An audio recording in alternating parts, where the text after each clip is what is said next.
Suppose you won 10,000 pesos and plan to invest it for 5 years. A cooperative group offers 2% simple interest rate per year. A bank offers 2% compounded annually. Which will you choose and why? Let us study and compare the interest gained on the two investments. Let us start with the cooperative group's offer. Year 1, 2, 3, 4, and 5. After 5 years, the interest on the cooperative group's offer reached 1,000 pesos. The interest on this investment is calculated only on the amount initially invested. This time, let us try to study the interest gained on the bank's offer with 2% interest rate compounded annually. Year 1, 2, 3, 4, and 5. As you can see, if we will subtract 10,000 pesos from the maturity value of 11,040 pesos and 81 centavos, we will get 1,040 pesos and 81 centavos. Therefore, the interest gained in this investment is 1,040 pesos and 81 centavos. By studying the table, we can say that in compound interest, the interest from the previous year also earns interest. Thus, the interest grows every year. From the comparison we did, we can say that the better choice is the bank's offer with 2% interest rate compounded annually. Compared to compound interest, simple interest is easier to calculate and easier to understand. If you have a temporary loan or one with interest that doesn't compound, you'll only have to worry about interest added onto the outstanding principal balance. When it comes to investing, compound interest is better since it allows funds to grow at a faster rate than they would in an account with a simple interest rate. Let's discuss the procedure or formula in finding simple interest. An annual simple interest is based on the three factors: principal, which is the amount invested or borrowed; simple interest rate, usually expressed in percent; and time or term of loan in years.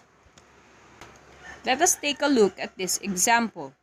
A bank offers 0.25% annual simple interest rate for a particular deposit. How much interest will be earned if 1 million pesos is deposited in this savings account for 1 year? To solve the problem, we will use the formula we discussed earlier. Let us try to supply the data stated in the given problem. The given information are the following. P, or the principal, is equal to 1 million pesos. R is the rate, which is equal to 0.25%, and T, which is equal to 1 year.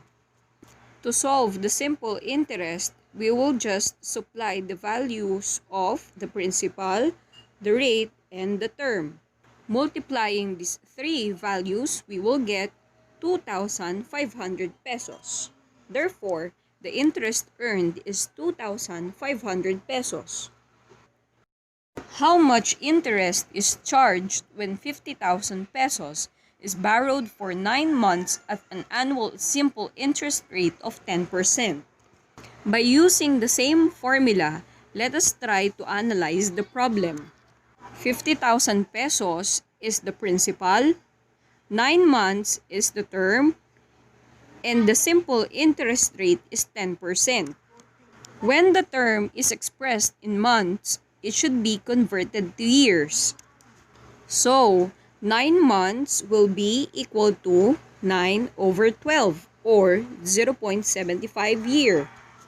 And now, let us substitute the values of the principal, the rate, and the term. 50,000 pesos times 0.10 times 0.75 is equal to 3,750 pesos. Therefore, the simple interest charge is 3,750 pesos. For the compound interest, the formula is this.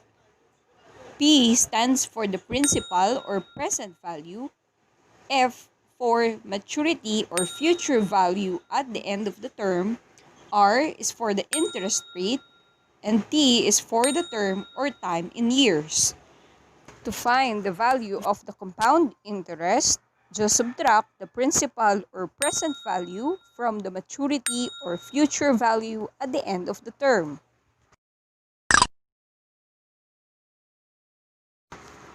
Find the maturity value and interest if 50,000 pesos is invested at 5% compounded annually for 8 years. This time, we are going to use the formula for compound interest. But first, let us identify the information stated in the given problem. 50,000 pesos is the principal, 5% is the interest rate, and 8 years is the term. In this problem, we are asked to find the maturity value and the compound interest. Let us start by substituting the principal, the interest rate, and the term. To simplify, find the sum of 1 and 0.05 and find its value raised to the 8th power. And then, continue by multiplying the remaining two values. This time, we can say that the maturity value is equal to 73,872 pesos and 77 centavos. Lastly, to get the value of the compound interest, just subtract the maturity value and the principal.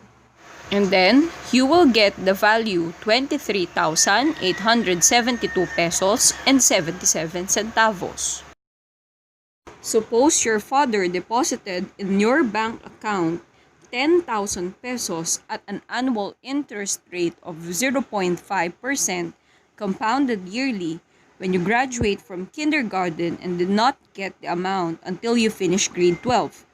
How much will you have in your bank account after 12 years?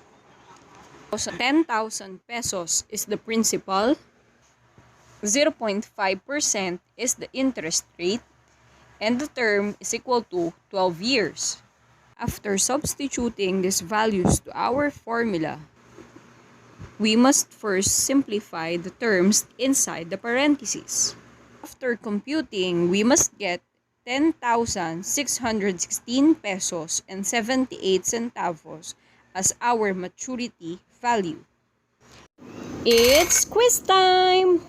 Pause the video while you are solving and play if your answer is ready.